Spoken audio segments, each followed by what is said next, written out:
During the final year of the war in Europe, Allied forces began overrunning camps used by Nazi Germany to carry out its horrific final solution, the effort to eliminate Europe's entire Jewish population that is known today as the Holocaust. The final solution was rooted in Nazi ideology, which held that Jews were inferior beings who, by their very existence, threatened the Nazi concept of racial purity. This systematic effort by the Nazi state resulted in the murder of approximately 6 million Jews.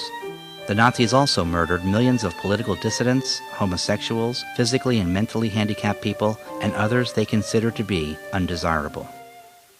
Immediately after coming to power in 1933, Adolf Hitler began the persecution of Germany's Jewish population.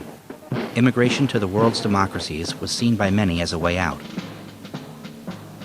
But American immigration laws were complicated and often harshly administered.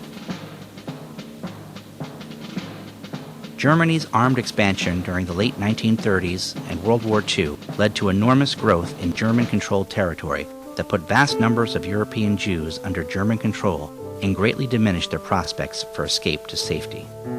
With the outbreak of war, persecution escalated to mass murder, beginning in Eastern Europe and eventually involving millions of Jews across the entire continent. What became known as the final solution to the Jewish question was a carefully planned and organized effort to maximize the killing and destroy every Jew the Nazis could find. How utterly without mercy or regard for human life is the German Führer.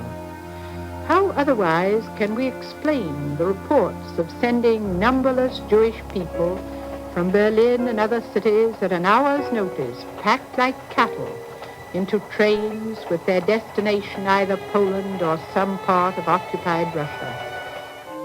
The scale and depravity of the final solution was staggering. Reports of mass killings began reaching the Allies almost as soon as they happened. The response of President Roosevelt and others within the American government and society has sparked heated scholarly argument in recent decades.